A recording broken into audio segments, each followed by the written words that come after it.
ভাবি এখন আমাদের জন্য গরুর মাংস রান্না করতেছে। ভাত হয়ে গেছে, ভাত মনে হয়েছে, ভাত ভাবি রান্না করছে, গরুর মাংস রান্না করছে। আমাদের তো আসলে সমস্যা হয়ে গেছে, অবশ্যই সেটা আপনাদের সাথে শেয়ার করব। অনেক বড় একটা বিপদ থেকে বেঁচে আছি, তাই না ভাবি? অনেক বড় একটা বিপদ থেকে আর কি বেঁচে আছি। কেমনে বেশি গেলে বিপদ হইতো, আর বাড়িতে আসছি আলহামদুলিল্লাহ, এখন আমাদের কোনো আর বিপদ নাই, ভালো আছে। এখন এতগুলো বাচ্চা নিয়ে আসলে অনেক সমস্যা হয়ে যাইতো, তবে আল্লাহ যা করে ভালো জন্য করে, আলহামদুলিল্লাহ। এত মন খারাপ করার কিছু নাই।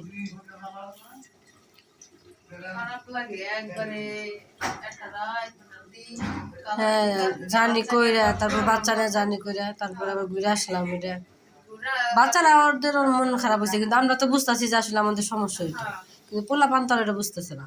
পোলাপান একটু মন খারাপ করছে, তবে নেক্সট টাইম অবশ্যই আর কি আগের থেকেই সব কিছু যাই না শুই না তারপরে যাওয়া হবে, যেন কোনো সমস্যায় না পড়ে, বিপদে না পড়ে। আসসালামু আলাইকুম, আপনারা সবাই কেমন আছেন? আশা করি যে যেখানে আছেন ভালো আছেন, সুস্থ আছেন। আলহামদুলিল্লাহ, আল্লাহর অশেষ রহমতে আমরা অনেক ভালো আছি। চলে আসলাম আমার একটা নতুন ব্লগ নিয়ে।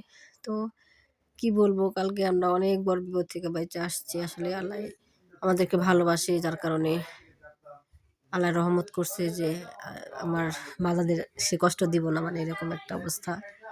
তো আমরা আসলেই কক্সবাজার যাব, যে আমরা যে এরকম একটা পরিস্থিতিতে পড়ে যাবো আর ওই লোকটা যে মারা যাব, এটা তো আমাদের আসলে মাথায় আসে নাই। তো ওখানে যাওয়ার পরে আসলে বুঝতে পারলাম যে আসলে কীরকম একটা পরিস্থিতি। ওই জায়গায় আসলে যে কোনো মানুষ থাকলে হয়তো বা দম বন্ধ হয়ে মারা যেত, মানে এরকম একটা পরিস্থিতি হয়ে গেছে। তো আলহামদুলিল্লাহ যে আমরা সবাই সব বিপদ কাটায় বাড়িতে চলে আসছি। তো অনেক কী বলবো আর কি, ভাষায় প্রকাশ করার মতো না যে কত বড় আসলে প্রবলেমের মধ্যে পড়ছিলাম। তো টান আসলে বলতেছিল যে আসলে অনেক বড় একটা সমস্যায় পড়ছিলাম আমরা, কিন্তু আলহামদুলিল্লাহ সুস্থভাবে বাড়িতে চলে আসছি। তো আপনারা দোয়া করবেন আমাদের জন্য, যেন আমরা যেন সবসময় সব রকমের বিপদ থেকে এরকম করে রক্ষা পাই। তো আমাদের ভিডিও যদি আপনাদের ভালো লাগে তাহলে অবশ্যই সাবস্ক্রাইব করবেন, লাইক কমেন্ট করবেন এবং লাইক দিয়ে পুরো ভিডিওটা দেখবেন। আমার মেয়ে তার মামিকে বলতেছে, মামি কক্সবাজার কেমন ঘুরে আসলাম। তার মামি সেটা হাসতেছে। আসলে কালকে ঢাকা শহরে আমরা চক্কর ঘুরছি, বুঝছেন, এলোমেলো ভাবে, কিন্তু আসলেই মেয়ে বলতেছে, মামি অনেক সুন্দর একটা সময় কাটে আসছি, তাই না মামি? আমার বাচ্চারা বমি করে, আমি নিজেও বমি করি, তারপরে ওইরকম একটা পরিস্থিতির মধ্যে থেকে যে আসলে কাটায় আসতে পারছি, এতে আলহামদুলিল্লাহ। তো বাড়িতে এসে আর কি করবো, আর কি বা মনে করেন বাড়িতে পিকনিক করতেছি, এরকম গরুর মাংস রান্না করা হইতেছে, পোলাও রান্না করা হইতেছে।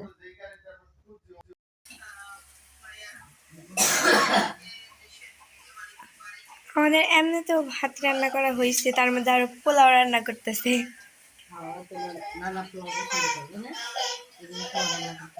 মাংসের সাথে পোলাও মজা লাগে।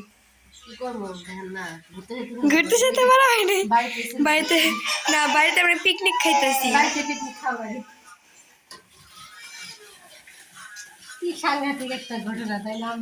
আমার লাইফে এমন হয় নাই, হয়তোবা না, হয়তোবা হয়েছে যে একটু সমস্যা, কিন্তু ওই গন্তব্যটাতে আমি পৌঁছাইতে পারছি, এরকম হয় না যে ফিরে আসা হয়েছে। ফার্স্ট কোথাও যাওয়ার পরে ঘুরে আসা হইলে না আম্মু?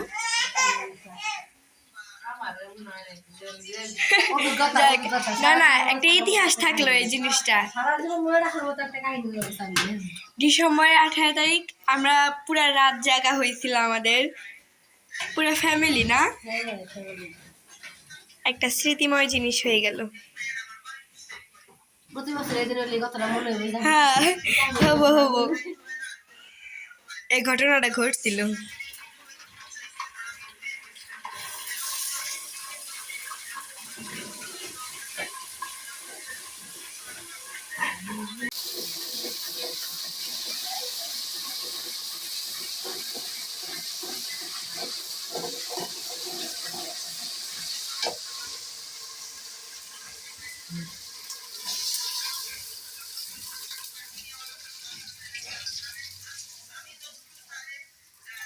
সাথে আবার না অনেক ক্ষুধা লাগছে, কারণ ক্ষুধা লাগার কারণ হয়েছে তুমি সকালে খাও নাই না বেচারা, কালকে কালকে দুপুরে খাইছে, আমিও কালকে দুপুরে খাইছি।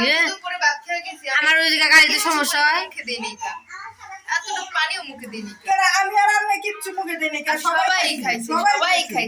এলে সাথে আমার জন্য ভাত বাড়তাছি, ভাত বাইরা দেই, ভাবি তো তরকারি দিয়ে দেন।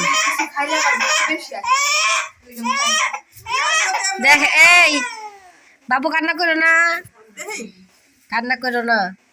তো সাথে আবার আজকে কালকে দুপুর থেকে না খাওয়া ধরতে গেলে এখন ঘুমাইছে, ঘুম থেকে ওটা আর কি গোসল করে ঘুমাতে ওইটা গোসল কইরা তারপরে রান্না করা হইতেছে। তুমি কিন্তু পিকনিক মিস করলা, আমার কিন্তু দোষ নাই। সবাই তো ভালো কাজ করছে, জাল মুড়ি বানায় খাইতেছে। গরু মাংস দিয়ে কিন্তু আসলে মুড়ি ভালো লাগে। ভাত রান্না হইতাছে, পোলাও রান্না করতেছে।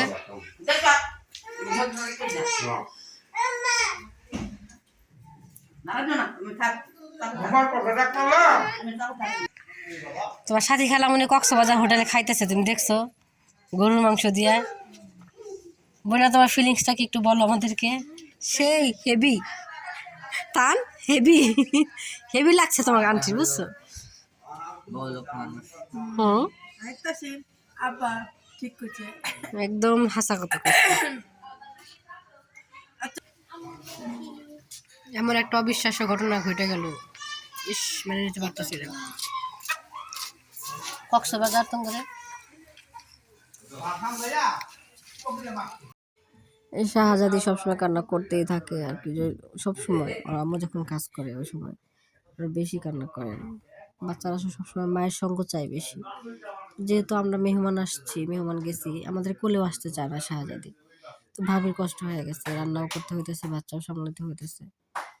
আর ভিডিওতে যখন কান্নাকাটি করে বেবিটা, তখন ভিডিওটা আসলে সুন্দর হয় না, ভিডিওটা নষ্ট হয়ে যায়। অনেকেই বলে যে আপনাদের বাচ্চা আগে সামলান, বস্তির পোলাপান, মানে এরকম বলে।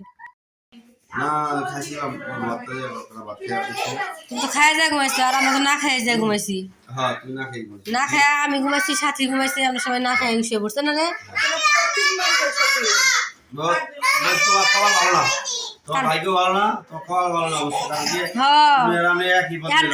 আমার আর তোমার কপাল এক, বুঝছো? এরা কি উঠছে, এবার কোনো সমস্যা নাই। শাহজাদি তুমি কান্না করো কে, তুমি কান্না করো কে, শুধু তুমি কান্না করতেছে। নতুন ফোন নিয়েছিলাম কিছুদিন আগে, ফোনটা একটু প্রবলেম করতে পারছে, সমস্যা করছে, ফোনটা ঠিক করতে হবে। যেহেতু শীতের দিন সেহেতু আজকে আসবো না। এই শীতে রাতের বেলা সেটা খুব রিস্ক, ঠান্ডা লেগে যায় তাড়াতাড়ি। আর আমার তো সমস্যা আছে, ঠান্ডা লাগলেই গলা ভেঙে যাবো। আমার তো একই প্রবলেম। কই ভ্যান বলাইছে, কই ভ্যান বলাইছে, কই কই ভ্যান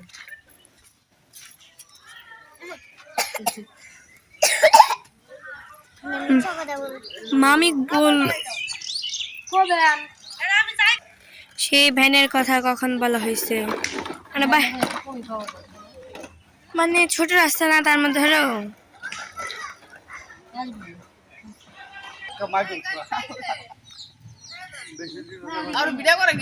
আরে না, 7 পরে খাবো। আসি গা, আমার জন্য একটু রেখে দিবেন।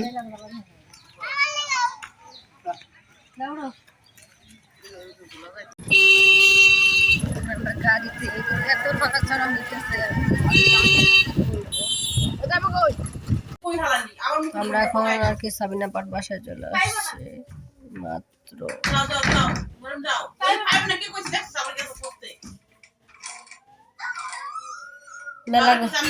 মেলা ঘোরাঘুরি করলাম, মেলা জার্নি করলাম। কালকে রাতে জার্নিটা বেশি ভয়াবহ আমার জন্য। একবার গেলাম, একবার আইলাম। পোলাপানের তো কষ্ট পেয়েছে, সবচেয়ে বড় কষ্ট। আমরা তো বড় মানুষ, আমরা তো হ্যাঁ অ্যাডজাস্ট করা, আমরা তো অ্যাডজাস্ট করতে পারছি, কিন্তু বাচ্চারা কিন্তু অ্যাডজাস্ট করতে পারে না, তাই না? এটা খুবই ভয়াবহ। সব গুতাগুতি খাওয়ার পরে আর কি মনে করো যে আমার এই অবস্থা।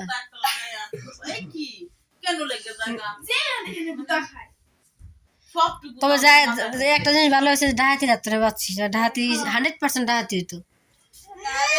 কারণ নিউজ শুরু হয়ে গেছে, অলরেডি নিউজ শুরু হয়ে গেছে। আমার আব্বা ফোন দিয়ে কইতেছে যে ভালো হয়েছে যাও নাই কালকে এখানে সমস্যা মেলা সমস্যা কয় অত দূর যাইতেই পারত না মাছ পথে যাই আটকা যেতে কি হয়ে যেতে কইতে পারত না আব্বা ফোন দিয়ে কইতেছে অজ্ঞান করে নিয়ে যেতে আগুন কেন ওটা তো সব রাস্তাটা আটকে দিছে তো আগুন টাউন দেওয়া লাগে যে গাড়ি দৌড়ছিলাম ওই গাড়ি এখনো যাইতে না বুঝলে না ওর হনি টাইম মারছে নামে আছে লোকাল বাস না রে তিনজন না চারজন মানে মহিলা আর আমরা সবটি তাই বলে আমার জীবনের প্রথম বাবা এরকম ঘটনার মানে ফাঁদে আমি পড়ছি জীবনের পয়লা আমি আরে না আটকিছি অনেক কিন্তু কোনো সময় এরকম ভাবে বাড়ি ফিরে আসা লাগে আটকিছি ঠিক আছে আধা ঘন্টা 1 ঘন্টার জন্য কিন্তু এইভাবে 4টা ঘন্টা যে বাসে বয়া থাইকে আটকা থাকা না থাকলে জীবনে কেউ বাইতে দিতে পারতো কালকে সবগুলো ছিল না কালকে যখন 4টা বাজে 3টা 3:30 বাজে ওইখানে বসে রয়েছি এটা যদি ঢাকার বাইরে হইতো ফাঁকা জায়গায় যেমন বসে রয়েছি 5 জন ঢাকাইতে 150 টাকায় ডাকাতি করে নিয়ে সত্যি কথা ওদিক তো রাস্তাঘাট কোনো ওইরকম না মানুষজন ফাঁকা রাস্তা ফাঁকা রাস্তা মানুষ থাকা বসতি কম জনবসতি কম এই যে একবার ঈদের সময় আমি দাওয়াত